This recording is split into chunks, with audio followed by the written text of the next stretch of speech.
Hello people of the internet and welcome back to another Nerd Central video. In today's video we shall be taking a look at this, Dark Eyes 4, the last box set in the Dark Eyes series.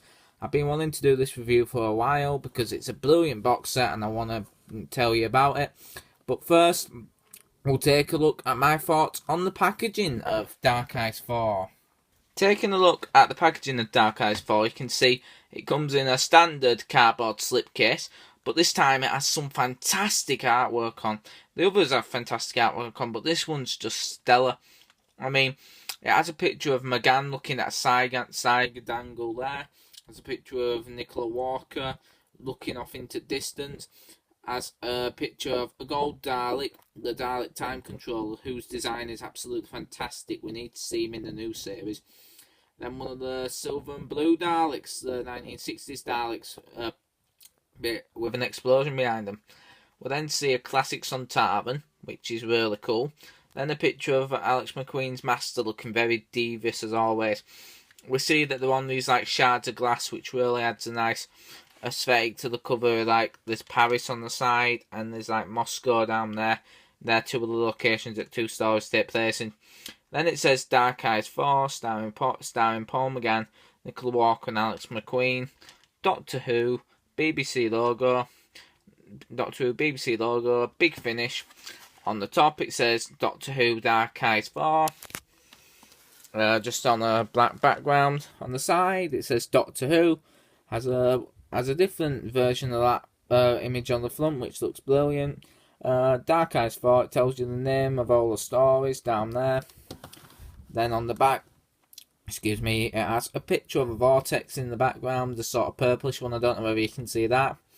It says Doctor Who, Dark Eyes 4, starring Paul McGann, Nicola Walker and Alex McQueen. And then it tells you a synopsis of each of the stories down there. So now I'll show you the actual discs on the inside. Now, taking a look at the actual discs themselves, you can see that they are absolutely fantastically designed this time around. The artwork on them, I have to say, stand out and stellar on this. Is absolutely brilliant. The first one, A Day in the Life, features Paul McGann looking off into distance, Nicola Walker just looking off into distance as well. Then shards of glass as if history's being shattered, like, because you know this one's actually set in a time loop, so they're in a loop over and over again, which makes sense. Loads of laser fire, an explosion, an alarm clock, and a piece of glass there. It's very nice cover, relates back to the actual story. Very nice cover. It says Doctor Who, Paul McGann and Nicola Walker in Dark Eyes 4, A Life in the Day, written by John Dorney. Picture of Paul McGann that's grey this time.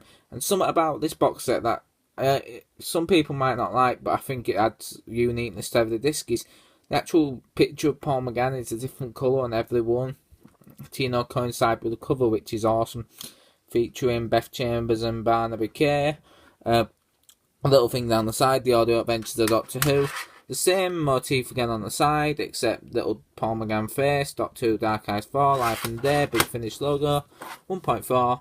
And then there's Dark Eyes 4, Life in the Day, cast list, the blurb, you can read it if you wanna, and just all the legal stuff. Now for the second disc, this is my absolute favourite cover. Well, it's tied with another, but yeah, favourite cover tied with another.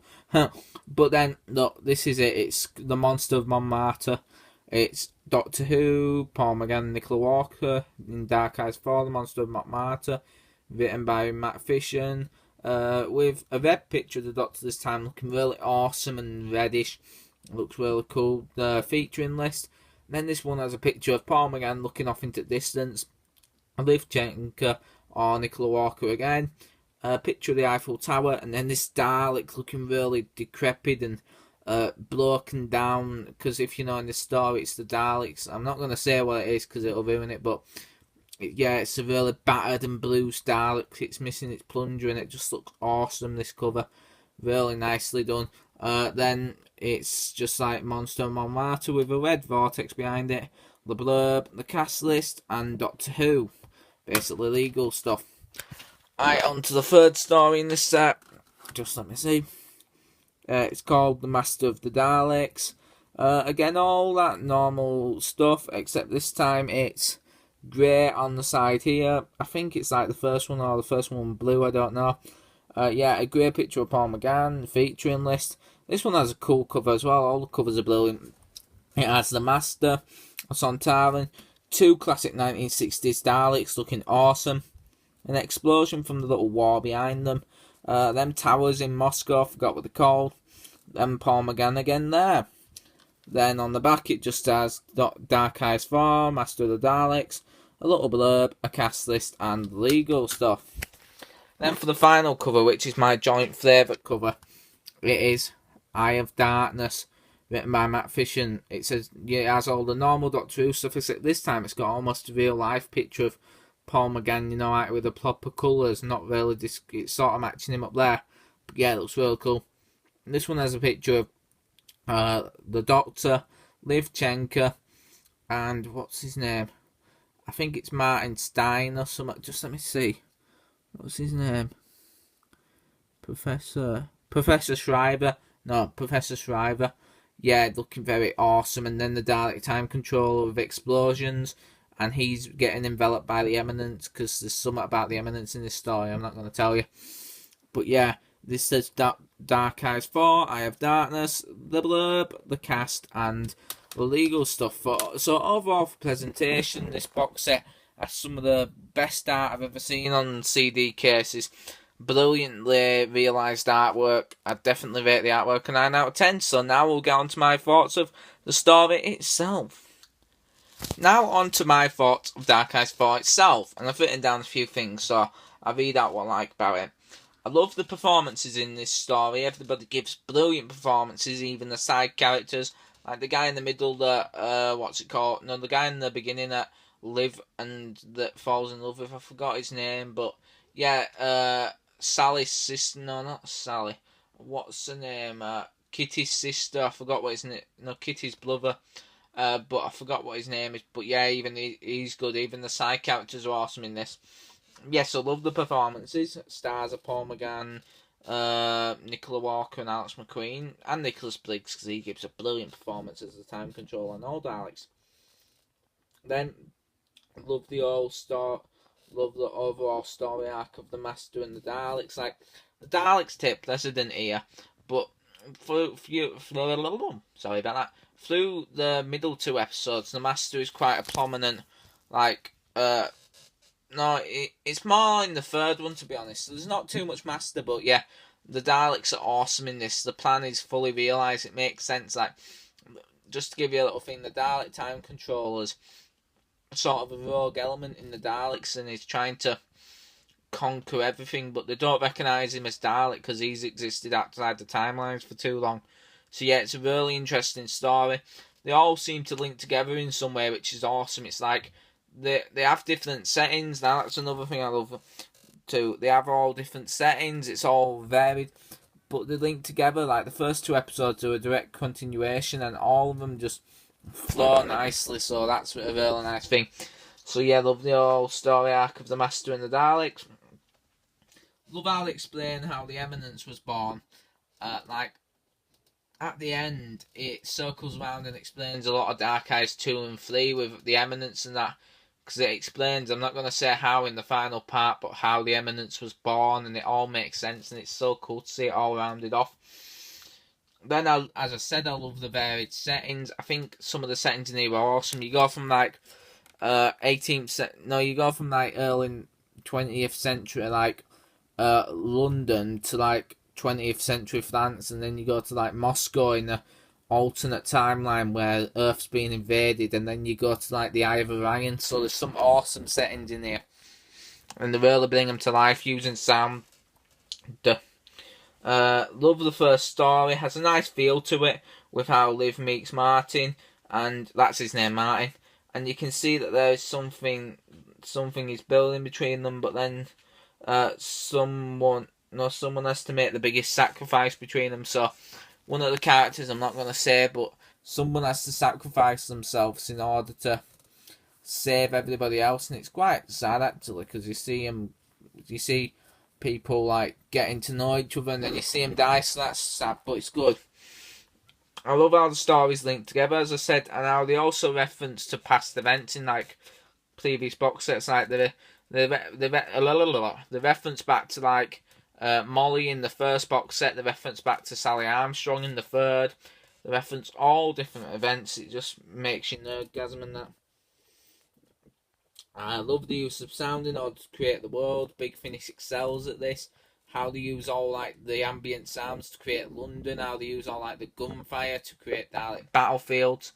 The TARDIS sounds. It's just awesome. And it's brilliant. I do think the second story though takes a while to get going, but the payoff at the end is awesome.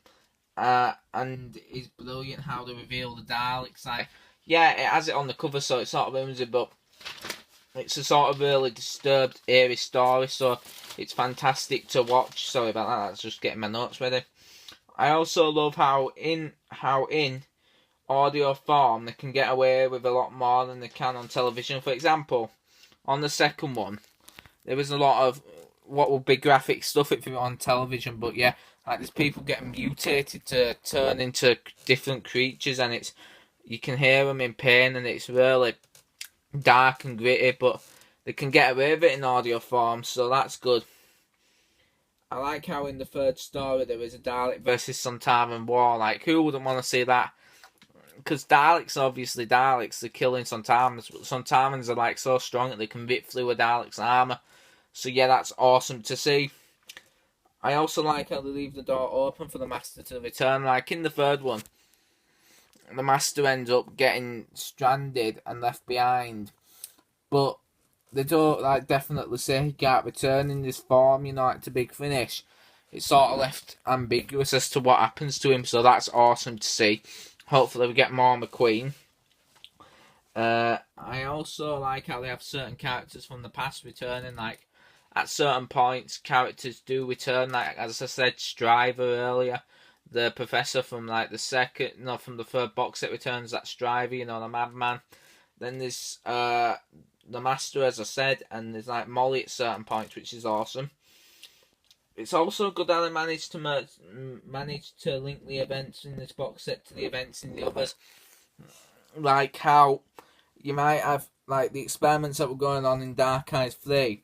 You have them link up and finalise with what's been happening here in order to create like the Eminence, and that's awesome. And then you have them talking about how the events in Dark Eyes 1 have influenced everything that's happened here. And then you have all different events, like the reference back to like what was a little plot point in Dark Eyes 1 where it's like Molly's friend that Kitty's dying, and then in the first one you meet her and her brother, and it's really cool. The setting of the Eye of Orion in the final story has a nice contrast to what it turns out to be. I'm not going to say what it turns out to be, but this nice peaceful place turns out to be something not so peaceful, so yeah, it's awesome. Contrast really builds up like character of it. I like how it features the return of Marcus Stryver. Like he was awesome in Dark Eyes 3. He's sort of mad professor, this arrogant professor, but you see him sort of go more insane, and the voice actor's awesome. I love how the end story's sad because one of the characters has to die, spoiler alert, in order to save everybody else. I'm not going to say which one it is, but yeah, one of the characters does sacrifice themselves to save everybody, and it is quite sad. Yeah, for my final conclusion of this box set, all in all, this box set is a fitting end to the Dark Eyes series. It also leaves the door open for more Eighth Doctor adventures in the future. A truly brilliant and varied box set. I would give it a 10 out of 10. This is my tied at number 1 with Dark Eyes 1 and 4. So yeah, that's my thoughts on the box set. Thank you for watching. Comment, rate and subscribe. Check out the Facebook group if you want exclusive updates. Check out the Twitter if you want to know what I'm up to. And yeah, I'll see you next time. Bye.